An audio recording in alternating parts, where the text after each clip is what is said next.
Halo teman-teman, saya Sida Hidayatin, perwakilan dari kelompok 3 pada praktikum IPA akan menjelaskan mengenai sifat cahaya pada pemantulan cahaya. Untuk tujuan percobaannya, di sini menjelaskan sifat-sifat cahaya melalui pemantulan, menjelaskan sifat bayangan yang dihasilkan oleh cermin datar, menjelaskan sifat bayangan yang dihasilkan oleh cermin cembung, menentukan fokus cermin cekung, dan menentukan fokus lensa cembung. Untuk alat dan bahan ada cermin datar, cermin cembung, cermin cekung. Ini dua-duanya bisa dipakai. Nah, ini ada senter. Oke, terus yang selanjutnya ada busur, garis busur, terus ada kertas putih, lilin beserta koreknya, dan celah untuk praktikum.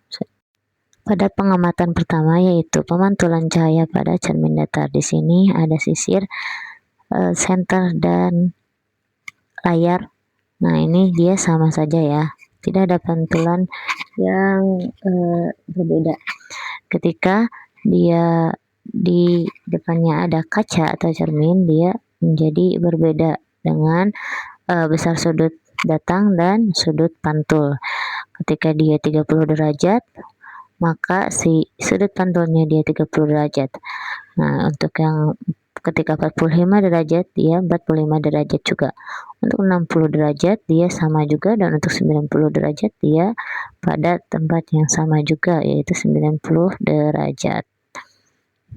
Ini membuktikan bahwa sifat bayangan yang dibentuk oleh cermin datar bersifat maya karena terbentuk dari perpotongan perpanjangan sinar pantul, tegak dan sama besar dengan benda. Jarak benda ke cermin sama dengan jarak bayangan ke cermin. Terbalik lateral yaitu kiri kanan benda tampak sebagai sisi kiri pada bayangan. Untuk percobaan kedua yaitu pemantulan cahaya pada cermin cembung. Di sini saya mempunyai penggaris untuk mengukur jarak antara si lilin dan si layar.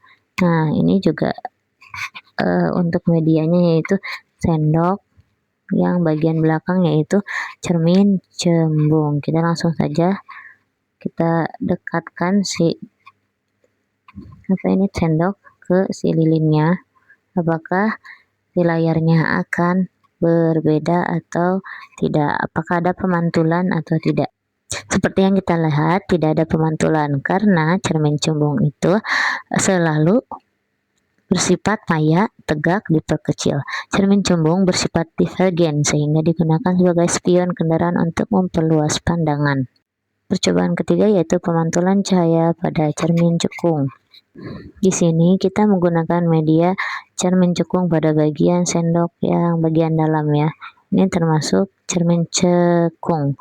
Kita langsung saja dekatkan ke si lilinnya. Apakah layar akan memantulkan cahaya? Nah, boleh kita lihat itu dia memantulkan cahaya karena cermin cekung itu bersifat tergantung posisi benda.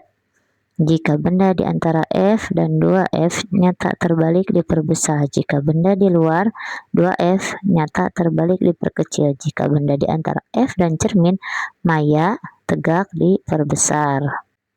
Untuk contohnya, jika jarak benda 15 cm, maka jarak bayangan yaitu 30 cm. Jika jarak benda 20 cm, maka jarak bayangan 20 cm. Dan jika jarak benda 30 cm, maka jarak bayangan 15 cm. Dan jika jarak benda 10 cm, maka jarak bayangan 20 cm.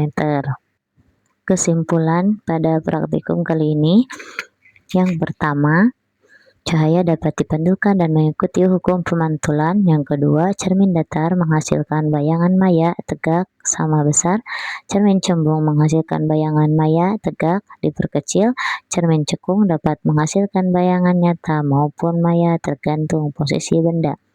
Mungkin itu saja yang dapat kami sampaikan. Kurang lebihnya mohon maaf. Wassalamualaikum warahmatullahi wabarakatuh.